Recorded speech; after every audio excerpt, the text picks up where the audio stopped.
अंतर्राष्ट्रीय महिला दिवस के अवसर पर जिला कांग्रेस कार्यालय पौड़ी में एक शानदार कार्यक्रम का आयोजन किया गया। इस कार्यक्रम में वरिष्ठ कांग्रेस नेता एवं पूर्व IAS सुंदरलाल मुयाल और उनकी पत्नी देवेंद्रा देवी मुख्य अतिथि के रूप में शामिल हुई। कार्यक्रम की अध्यक्षता जिला कांग्रेस अध्यक्ष विनोद नेगी ने की। इस दौरान महिलाओं ने विभिन्न सांस्कृतिक प्रस्तुतियां भी दी, जो दर्शकों को मंत्रमुग्ध कर देने वाली थी।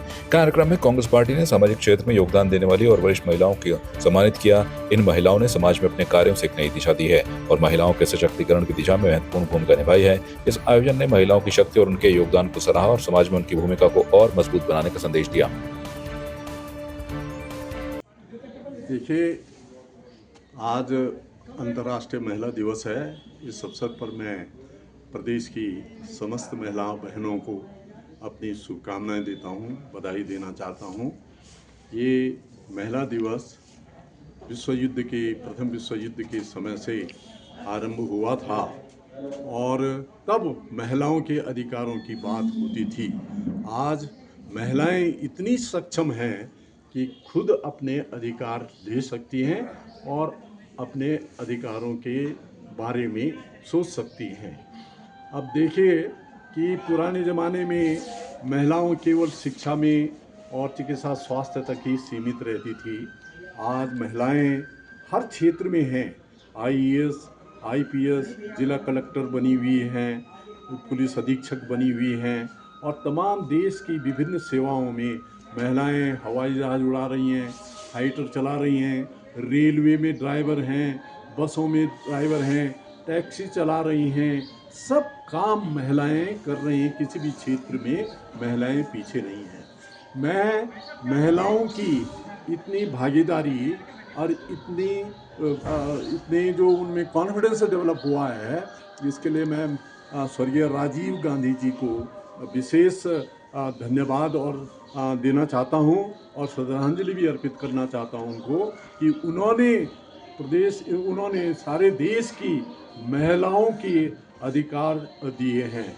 अब संविधान में संशोधन करते हुए उन्होंने महिलाओं को नगर पालिका, ग्राम पंचायतें, जिला पंचायतें सभी में 33% आरक्षण करते हुए प्रधानों के पद पर, ब्लॉक प्रमुखों के पद पर, जिला पंचायत अध्यक्षों के पद पर, नगर पालिका, महापालिका सब स्थानों में महिलाओं के लिए आरक्षण देते हुए उन्होंने ये व्यवस्था की है। हम उनके सभी महिलाओं को उनके प्रति कृतज्ञ होना चाहिए कि उन्होंने ऐसी व्यवस्था की है। पहले तो आप सभी को मेरा नमस्कार, प्रणाम और अंतर्राष्ट्रीय महिला दिवस के इस शुभ अवसर पर मैं आप सभी को ढेर सारी बधाइयाँ देती हूँ, शुभकामनाएँ देती हूँ। भगवान से प्रार्थना करती हूँ कि आप हमेशा खुशी खुशी रहें, सुखी रहें, निरोग रहें, मस्त रहें। और मैं ये कहना चाहती हूँ कि चलो ये सम्मान तो महिलाओं को दिया जाता है, हमारी मातृशक्ति को तब याद किया जाता है। एक तो सबसे बड़ी बात ये है कि कई पुरुषों के मन में, कई नेताओं के मन में ये होता है कि जब भीड़ इकट्ठा करनी होती है तो मातृशक्ति को बुलाया जाए, तो वो हमारा कोई सम्मान नहीं होता है। मैं तो उसका घोर विरोध करती हूँ, लेकिन मेरी मातृशक्तियाँ आज मेरे साथ जुड़ी हुई हैं तो मैंने इनका सम्मान करना सीखा है और ये लोग भी मुझे बड़ा सम्मान देती हैं। रही हमारी अंकिता भंडारी की बात, अभी तक जो है अंकिता के परिवार वालों को न्याय नहीं मिल पाया है। एक तरफ सरकार कहती है कि बेटी बचाओ और बेटी पढ़ाओ का नारा लगाती है और पोस्टर बैनरों पे दिखता है ये लिखा हुआ स्लोगन बड़ा बड़ा, लेकिन कहीं धरातल पर ये नियम फॉलो नहीं किए जा रहे हैं। तो इससे हमारा मन बड़ा दुखित होता है कि जहां एक तरफ जो है महिलाओं को पढ़ाने का, महिलाओं को बढ़ाने का ये नारा दिया जा रहा है, वहां धरातल पर महिलाओं के साथ अन्य जगह पे आपने सुना होगा कहीं बलात्कार हो रहा है, कहीं छोटी बच्चियों के साथ दुष्कर्म किए जा रहे हैं, कहीं किसी का अपहरण हो रहा है। तो ये बड़ा बड़ा इनके साथ जघन्य अपराध किए जा रहे हैं। तो मैं ये कहती हूँ जिन बड़े बड़े नेताओं को चुनकर, जनप्रतिनिधियों को चुनकर हम यहाँ से, अभी आपने देखा कि सदन में प्रेमचंद अग्रवाल जी के द्वारा हम पहाड़ियों को बहुत अभद्र तरीके से गालियाँ बकी गई, तो हम सब के लिए वो बड़ी शर्मनाक बात है कि हम ऐसे नेताओं को पैसों के बल पर मैं अपनी सभी जनता से ये कहना चाहती हूँ कि पैसों के बल पर किसी नेता को किसी अच्छे पद पे मत बिठाइए। ये मैं अंतर्राष्ट्रीय महिला दिवस के अवसर पे आप लोगों से विनम्र मेरा ये निवेदन रहेगा, मैं रिक्वेस्ट करती हूँ कि ऐसे मामलों में इन नेताओं नेताओं को आगे मत बढ़ाइए, मत बिठाइए बड़े पदों पर। आज तो हमने देहरादून सदन का मामला सुना है, लेकिन आज हम अपनी इस पौड़ी में खड़े हैं और पौड़ी का भी कुछ समय बाद ऐसे ही मामला आने वाला है, क्योंकि हमने जो गलतियां कर रखी हैं, हमारी जनता ने जो गलतियां कर रखी हैं, वो उसका भुक्तभोगी हैं और ये मामला हमें यहाँ भी देखने को मिलेगा। लेकिन मैं अपनी महिला शक्ति से बार बार कहती हूँ कि अपने अधिकारों के लिए आगे आएँ और अपने अधिकारों को मांगें और इनको दिखाएं कि हम पहाड़ की नारियाँ, हम पहाड़ की नारी और सब पे भारी। तो ये नारा मेरा रहेगा अंतर्राष्ट्रीय महिला दिवस पर एक बार पुनः आप। आज 8 मार्च है और यहाँ पे महिला सम्मान द्वारा हमें कांग्रेस ऑफिस में बुलाया गया है, तो हमें बहुत अच्छा लगा। और यशोदा नेगी द्वारा जो यहाँ पे कार्यक्रम हो रहा है, तो हम एक तरफ से बहुत खुश हैं। और जो हमें यहाँ पे कीर्तन भजन जो भी हुआ, तो हमने उत्साहपूर्व ये सभी महिलाओं ने, जितनी भी महिलाएं यहाँ पे हैं उन्होंने किया। पर कहीं ना कहीं हमें थोड़ा सा जो ये अंकिता भंडारी है उसकी भी याद आ गई। वो भी एक मातृशक्ति थी, उसको भी सम्मान देना चाहिए। तो हमें ये लगता है कि जहाँ तक अंकिता का केस है, तो उसको जब तक सम्मान नहीं मिलेगा तो हमारे पे थोड़ी सी ये कमियाँ रहेंगी कि उसको ठीक से अभी सम्मान नहीं मिल पाया है। तो मुझे सरकार से यही उम्मीद कर रही हूँ कि उसको सम्मान दे और जो उसके दोषी हैं उनको कड़ी से कड़ी सजा हो। और जो ये उत्तराखंड, एक हम गर्व के साथ कह सकते हैं कि हम उत्तराखंडी हैं। हमें अच्छा लगता है, कहीं भी जाते बाहर जाते तो हम गर्व से कह सकते हैं हम उत्तराखंडी हैं। पर ये जो अभी सुनने में आ रहा है कि सुना है हमने कि उत्तराखंडियों को गाली दिया जा रहा है, तो ये हमें बिल्कुल अच्छा नहीं लग रहा। तो यहाँ पर कहीं ना कहीं सम्मान की कमियाँ हो रही है। वैसे सरकार द्वारा ये कहते हैं कि ये ठेस पहुँची है, सभी को ठेस पहुँची है, तो इसका उनको वो मिलना चाहिए, दंड मिलना चाहिए। मैसेज दे देना, यहाँ हमें सम्मान मिल रहा है, ये तो चलो ठीक है, पर तब तक शायद से हमें अपना सम्मान पूरा नहीं लगेगा, अधूरा लगेगा जब तक अंकिता भंडारी को पूरा न्याय न मिले। और हम सब यहाँ पे कहना चाहते हैं, पूरी उत्तराखंड की सरकार, जितनी भी महिलाएं हैं, मातृशक्ति कहना चाहते हैं कि अंकिता को न्याय मिले और उसकी जो दोषी हैं उनको कड़ी से कड़ी सजा मिले। क्या नाम आपका? हाँ, मैं हिना गुस्साई। हाँ, तो सबसे पहले तो महिला दिवस के लिए सबको बहुत बहुत धन्यवाद। और जो मैं ये भी बोलने चाहती हूँ कि हमारी जो महिला लोग छन बहुत उत्साहित छन आज, मतलब बहुत ही ज़्यादा। और पहले तो हम लोग को था, मतलब इन भैरवों उन्नीस पर जब बटी मन में बैठनी, तब बटी महिलाओं में बहुत ही ज़्यादा उत्साह बढ़ गए और हमारी महिला बहुत आगे बढ़नी छन। सब जगह देखा महिला ज़्यादा आगे बढ़ गई नहीं। और परंतु जो हमारे ये ना बिगड़ेल नेता ये समझ लिया, हम थे बिगड़ेल बना था, जो पर बिल्कुल भी इसका सभ्यता नहीं था कि महिलाओं थे पूजे हों, महिला माँ चा, बहन चा, बेटी चा, इतना भद्दा तरीका से वो अपना शब्द बना छ ना, तो ये बहुत शर्मिंदा की बात है। ये ना नेता थे रोन खुद उत्तराखंडी है क्या, उत्तराखंडी होता ये गाल देना छन, तो उनका बारे में तो हम बहुत नीच शब्द छनी। बाकी हम मतलब ये बोल सकते हैं कि ये ना नेता थे निरान चाहिए। सबसे पहले तो महिला दिवस में सभी महिलाओं को हार्दिक शुभकामनाएं। सभी बहनों का उत्साह बढ़ा और आज हम यहाँ कांग्रेस कार्यालय में सभी बहनें आ रखी हैं और अपना अपना उत्सव मना रही हैं। सबसे पहले तो बहनों का सम्मान होना चाहिए, बेटियों का सम्मान होना चाहिए, तभी आगे हमारा उत्तराखंड बढ़ेगा, हमारा देश बढ़ेगा। जब बेटियों का सम्मान होगा, बेटियों को हर तरफ से सुविधा दी जाएगी, उनको आगे बढ़ाया जाएगा। सबसे पहले तो महिलाएं भी पहले घर में रहती थी, तो अब तो काफ़ी हो गया, काफ़ी आगे बढ़ती हैं। तो आज तो बहुत भीड़ है यहाँ पे, बहुत सारी महिलाएं आ रखी है। आज महिलाओं का दिन है और महिलाओं को सम्मान मिलना चाहिए।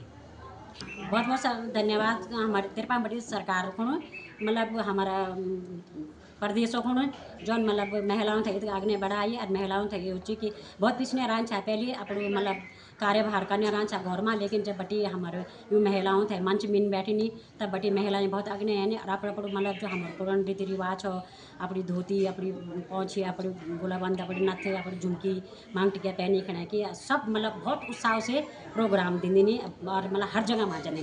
और आज भी कि सब महिलाएं श्रद्धा जी गणे अपने पुराने रीति रिवाज लिखने की मतलब प्रोग्राम देना यहाँ चाहिए।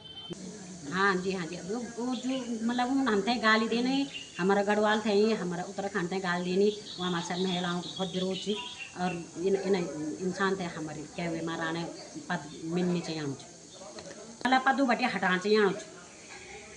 इन इन नेता या इन कोई भ्रष्टाचारी वे हमारा उत्तराखंड में नहीं रहे यहाँ से सच सम्मान तो समान है, महिलाओं को सम्मान तो समान है। जहाँ पे महिलाओं को सम्मान मिलता है तो मतलब इतनी फूली समाती हैं, सब काम धाम छोड़ के आती हैं और सम्मान तो समान है। क्या नाम है आपका? नवांकुर नाट्य समूह की पहल पर पौड़ी के प्रेक्षागृह में अंतर्राष्ट्रीय महिला दिवस के अवसर पर हिंदी नाटक औरत का मंचन किया गया। ये नाटक जो सफदर हाशमी ने लिखा है, इसका निर्देशन मनोज दुर्बी ने किया। नाटक में कामकाजी महिलाओं के सामने आने वाली समस्याओं और उनके संघर्ष को दर्शाया गया। नाटक में शंकर राणा, सुधांशु नौडियाल, शुभम बिष्ट, यमुना राम, पारस अरमान, विवेक सौरभ, आयुषी नेगी, हिमानी कुकरेती, तनुप्रिया सुंदरियाल, प्राची और दीपिका ने अभिनय किया। संगीत की जिम्मेदारी दीपक ने निभाई। इस मौके पर आयोजित गोष्ठी में नरेश चंद्र नौडियाल ने पितृसत्तात्मक समाज में महिलाओं की दुर्गति पर अफसोस जताया तथा मनोहर चमोली मनु ने कहा कि आज समाज में महिलाएं हर क्षेत्र में पुरुषों के साथ कंधे से कंधा मिलाकर काम कर रही हैं। आयोजित कार्यक्रम के मंच संचालक नरेश चंद्र नौडियाल रहे। कार्यक्रम में बतौर मुख्य अतिथि नगर पालिका अध्यक्ष हिमानी नेगी ने शिरकत की। इसके लिए मैं नवांकुर नाट्य समारोह जो ये ग्रुप है, इसको मैं बहुत बहुत धन्यवाद देना चाहूँगी कि उन्होंने मेरे को ये अपॉर्चुनिटी दी कि मैं यहाँ आऊँ और ये सब देखूँ। वैसे तो हम पहले से ही जुड़े हुए हैं इस चीज़ से और इसीलिए संस्कृति नगरी हमारी पौड़ी को बोला जाता था। आप लोग तो शायद उस समय रहे भी नहीं होंगे, हम तब से यहाँ से देख रहे हैं इस तरह के नाटक, ये सब एकांकी नाटक जो हम बहुत देख चुके हैं पहले। तो मुझे पता है कि यहाँ के युवाओं में हर रग रग में यहाँ पे सब भरा हुआ है, बस मौका चाहिए उनको थोड़ा सा उभारने के लिए। और इस तरह के अगर आयोजन बार बार होते रहेंगे तो वाकई में ये लोग आगे आएंगे। तो जैसे कि आज यहाँ पे नहीं देखा जाए तो वाकई में मेरे को नहीं था कि बच्चे इतना अच्छा प्रदर्शन कर पाएंगे, क्योंकि बीच में बहुत सारा गैप हो चुका है, लेकिन फिर भी इन्होंने इस परंपरा को जागृत रखा हुआ है, तो उसके लिए बहुत खुशी होती है। और आगे चल करके भी जो भी मेरे से सहयोग हो सकेगा इन लोगों के लिए तो मैं ज़रूर करना चाहूँगी। वही मैं आपको बोल रही हूँ कि बिल्कुल जो भी इनको ज़रूरत पड़ेगी, जैसा भी सहयोग चाहिए होगा, किसी भी तरह का सहयोग, वो मैं करने के लिए हमेशा तैयार हूँ। पहले तो मैं आपके सभी दर्शकों का अभिवादन करना चाहूँगा। और जो सवाल आपने किया है, ये पहली बार है कि नगर पालिका की जो अध्यक्ष पद हुआ वो महिला आरक्षित हुआ, और पहली बार जो महिला चुन करके आई है। हमें उनके बारे में पहले से भी जानते थे। एक प्रबुद्ध शिक्षित महिला है, स्ट्रॉन्ग विल पावर की महिला है, हम लोग मिले भी हैं उनसे, और हमें उम्मीद भी है कि जो नगर के लिए कार्य करना है वो बहुत बढ़िया काम करेंगे। हमें बहुत ज़्यादा खुशी हुई कि हमारी नगर पालिका अध्यक्ष जी हमारे सामने प्रस्तुत हुई आज, और हम इस नाटक से यही संदेश देना चाहते थे कि आज भी कहीं भारत के किन्हीं कोनों में कि जो भी औरत है उनके साथ ये सब चीज़ें होती हैं। तो बस आज महिला दिवस के अवसर पर हम यही बोलना चाहेंगे कि कमज़ोर नहीं है महिला, आज भी महिला जिंदा है, उसके अंदर जज्बात हैं, उसके अंदर हौसला है, तो बस यही बुलंद होना चाहिए।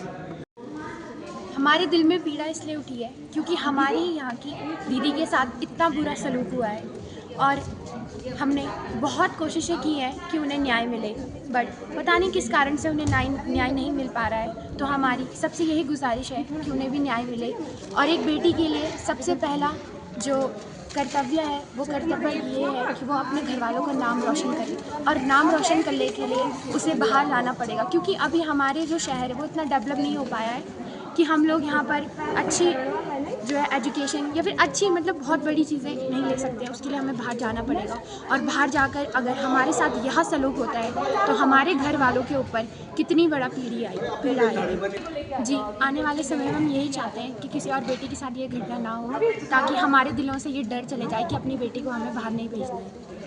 नगर पालिका पे बहुत भरोसा है, और वह जल्दी से जल्दी जो उन्हें अच्छा लगेगा और जो उनसे बन पड़ेगा वो ज़रूर करेंगे। क्या नाम आपका? तनुप्रिया।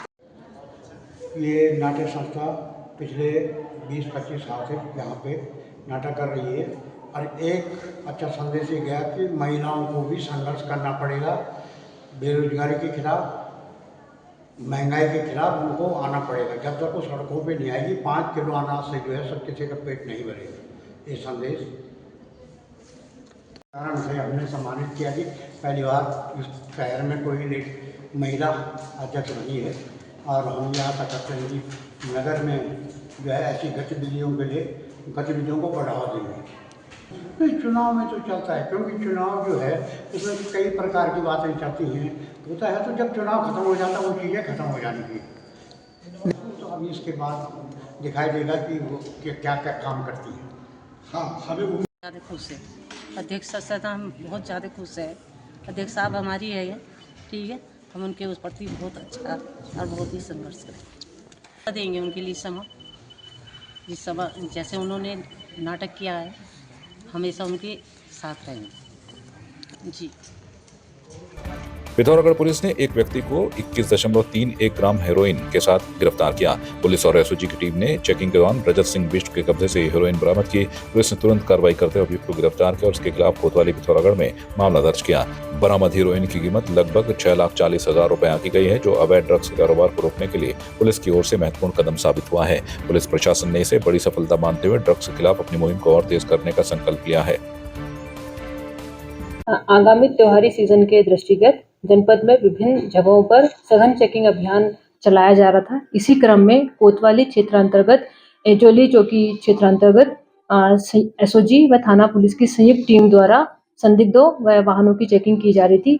इसी क्रम में एक व्यक्ति के संदिग्ध आचरण को देखते हुए उसे रोककर तलाशी ली गई। उसके कब्जे से 21.31 ग्राम हेरोइन बरामद की गई, जिसकी अंतर्राष्ट्रीय बाजार में कीमत लगभग 6,40,000 आंकी गई है। अभियुक्त को गिरफ्तार कर सुसंगत धाराओं में अभियुक्त पंजीकृत किया गया है।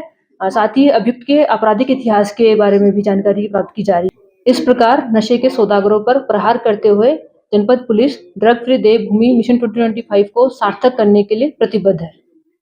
रानीखेत के राय स्टेट के निकट स्थित पडोली कंपार्टमेंट में खेल स्टेडियम निर्माण की मांग को लेकर नगर कांग्रेस कमेटी की बैठक आयोजित की गई। बैठक में वक्ताओं ने बताया कि पूर्व मुख्यमंत्री हरीश रावत ने अल्मोड़ा में हुई कैबिनेट बैठक में रानीखेत के लिए स्टेडियम को मंजूरी दी थी और इसके लिए राय स्टेट समीप पडोली कंपार्टमेंट की भूमि का चयन किया गया था, जो राज्य की भूमि है। इस भूमि पर आसानी से स्टेडियम का निर्माण हो सकता था। इसके बाद विभाग ने स्थलीय निरीक्षण के साथ 50 करोड़ रुपए की डीपीआर तैयार की और 10 करोड़ रुपए की टोकन मनी भी जारी की। हालांकि वनों की अधिकता के कारण निर्माण कार्य अवरुद्ध हो गया और स्टेडियम की फाइल केंद्रीय वन विभाग को भेज दी गई, जो आज तक लंबित है। कांग्रेस नेताओं ने क्षेत्रीय विधायक से पुरानी भूमि पर स्टेडियम निर्माण की मांग की है। पहाड़ों की रानी मसूरी में भूमाफियाओं के हौसले बुलंद होते जा रहे हैं। मसूरी के माल रोड स्थित रॉक स्टोन बिल्डिंग के पास भूमाफिया ने एक दुकान पर रातों रात ताले लगाकर कब्जा करने की कोशिश की। इसके बाद दुकान की शटर पर लाल रंग से विवादित दुकान लिखकर ताले लगा दिए गए। इस मामले को लेकर पीड़ित दुकानदार और भूमाफिया के बीच जमकर हंगामा हुआ, जिससे मामला मसूरी कोतवाली पहुंच गया। मसूरी व्यापार मंडल के महामंत्री जगजीत कुकरेजा ने भूमाफिया के खिलाफ आवाज उठाते हुए कहा कि मसूरी में किसी भी हाल में भूमाफिया राज नहीं चलने दिया जाएगा। पीड़ित दुकानदार राजीव मल्होत्रा ने कहा कि उनके साथ लगातार उत्पीड़न किया जा रहा है और अब उनकी दुकानों पर भी कब्जा करने की कोशिश की जा रही है। मसूरी कांग्रेस नेता मेघ सिंह कंडारी ने भाजपा सरकार पर आरोप लगाते हुए कहा कि सरकार के कार्यकाल में भूमाफियाओं का राज चल रहा है। मामला जो है कल रात का है। कल रात को जो है हमारे व्यापारी मल्होत्रा जी की यहाँ पे साईं गेस्ट हाउस के ऊपर दुकान है, जहाँ पे कुछ अज्ञात लोग बताया जा रहा है कि लंडौर के कोई व्यवसायी हैं, वो यहाँ पे आए। उन्होंने अपने लड़कों के द्वारा यहाँ पे ताला तोड़ा और गुंडागर्दी दिखाई और इनको डराने धमकाने की कोशिश करी और दुकान पे अवैध कब्जा करने की कोशिश करी, जिसके एवज में रात को हम लोगों ने कोतवाल से बात करी और वो जब पुलिस आई तो वो लोग भाग गए। उसके बाद आज पुनः सुबह जब यहाँ पे पुलिस थाने पे वार्ता हुई तो कोतवाल साहब के और समस्त व्यापारी हम लोग जो कोतवाली पहुँचे, यहाँ पे हमारे द्वारा कोतवाल साहब को सारी बात बताई गई, क्योंकि ये मामला विचाराधीन है, कोर्ट में है, तो इसलिए अभी यहाँ पे कोई ऐसा कुछ नहीं हो सकता। तो फिलहाल हमें ये आश्वासन मिला है कि हमारा व्यापारी जैसे दुकान चला रहा था वैसे ही चलाएगा और उसका कोई उत्पीड़न नहीं करा जाएगा और जो भी कोर्ट माननीय उच्च न्यायालय या किसी भी कोर्ट का जो फैसला होगा उसको हमारा व्यापारी जरूर मानेगा। लेकिन जोर जबरदस्ती गुंडागर्दी यदि कोई हमारे व्यापारी के साथ करेगा और हमारे व्यापारी का उत्पीड़न करने की कोशिश करेगा तो वो आपके माध्यम से वो भी समझ जाएँ कि व्यापारियों का उत्पीड़न नहीं होने दिया जाएगा। उसके लिए पुरजोर लड़ाई लड़ी जाएगी और वो लोग भी जो भूमाफिया अगर ये सोच रहे हो कि वो अवैध कब्जा करके और हमारे व्यापारियों को डरा के काम करेंगे तो वो भी सतर्क हो जाए। उनका कहना ठीक है। इसका जो है ये मामला जो है हमारे उच्च अधिकारियों के संज्ञान में डाल दिया गया है। उच्च अधिकारियों द्वारा बता दिया गया है कि भाई इस तरीके से कुछ यहाँ पे जो है पुलिस के मौजूदगी में यहाँ पे दुकान पे लिखा गया है, तो उसको ले कोतवाल साहब ने कहा है कि इस पर उचित कार्रवाई करेंगे। देखिए, जिस तरीके के प्रकरण मसूरी में वर्तमान में चल रहे हैं, ये कहीं ना कहीं सरकार की फेलियरिटी है। इस मामले में जहां एक तरफ माननीय उच्च न्यायालय का स्टे इनको प्राप्त है, उसके बावजूद यहाँ पर जो है पुलिस के संरक्षण में और शासन प्रशासन के संरक्षण में लोग आकर जो है ताला डाल दे रहे हैं, लोगों को खुला खुला धमका रहे हैं। ये खुली खुली मिलीभगत है। ये उत्तराखंड का विनाश करने की तरफ ये लोग जा रहे हैं। आम लोगों का यहाँ पे जीना बड़ा मुहाल हो गया है और ये माफिया राज को बढ़ावा देने वाला काम यहाँ के स्थानीय लोग, स्थानीय तंत्र, स्थानीय सरकार कर रही है। हमारा आपके माध्यम से शासन प्रशासन तक निवेदन है, आवाज़ पहुँचाना चाहते हैं कि मसूरी की शांतवादियों को शांत रहना दिया जाए और यहाँ पर जिस तरीके से ये गुंडा एलिमेंट को, माफिया राज को बढ़ावा दिया जा रहा है, इसको तत्काल रोकना चाहिए। कानूनी कार्रवाई करते हुए जो इस प्रकरण में जो लोग गुंडागिर्दी कर रहे हैं उनको तत्काल उनके खिलाफ कानूनी कार्रवाई होनी चाहिए। पर इस तरीके से इन लोगों ने बताया कि पुलिस खुद यहाँ पर आकर जो है उनके साथ खड़ी होकर जो है काम कर रही है, उनको संरक्षण दे रही है। तो उससे तो यही लगता है कि कहीं ना कहीं शासन प्रशासन पुलिस की मिलीभगत से ये सब काम हो रहा है। माननीय उच्च न्यायालय हाई कोर्ट का भी स्टे इनके पास है, उसके बावजूद ये सुनने को तैयार नहीं है। तो ये किसको सुनेंगे, किसको समझेंगे? तो आपके माध्यम से हम निवेदन करना चाहेंगे कि इनके खिलाफ तत्काल कानूनी कार्रवाई होनी चाहिए और ये गुंडागर्दी माफिया राज बंद होना चाहिए। तो मेरी दुकान के पे आगे जबरदस्ती इन्होंने ताला मारा, फिर हमने 112 को कॉल किया, उन्होंने कहा इस ताले को तुरंत हटाइए आप। हमने उसी समय उनके सामने ये ताला हटाया, अपना कब्जा बना के रखा और रोज़ हमारी दुकान खुलती है और रोज़ दुकान बंद होती है और ज़बरदस्ती आकर के दुकान हमारी बंद कराई इन्होंने। उसके नाम कुल्लड़ी थाने से ज्योति मैडम आई, उनके साथ 2 पुलिस वाले थे, उनके सामने ये सारी चीज़ें हुई। ये उसके नाम शटर पे लिखवाया गया, ये उसके नाम ये बात न्यायपूर्ण नहीं है। अब उन्होंने कहा है कि आप अपनी दुकान जैसे खोलते हैं वैसे दुकान खोलेंगे और 19 तारीख को जो फैसला होगा वो दोनों पक्षों को मान्य होगा। ऐसे में कानूनी कार्रवाई की भी बात कर रहे हैं आप? हाँ बिल्कुल, मैं ऐसे में इनके खिलाफ कानूनी कार्रवाई जरूर करूँगा। आपकी इस पर क्या राय है, हमें कमेंट कर जरूर बताएं। इसके साथ ही आप हमारे YouTube चैनल को सब्सक्राइब कीजिए। आप हमें Facebook, Instagram, Twitter पर फॉलो भी कर सकते हैं और संवाद 365 के साथ एक क्लिक में जुड़ने के लिए डाउनलोड कीजिए संवाद 365 ऐप।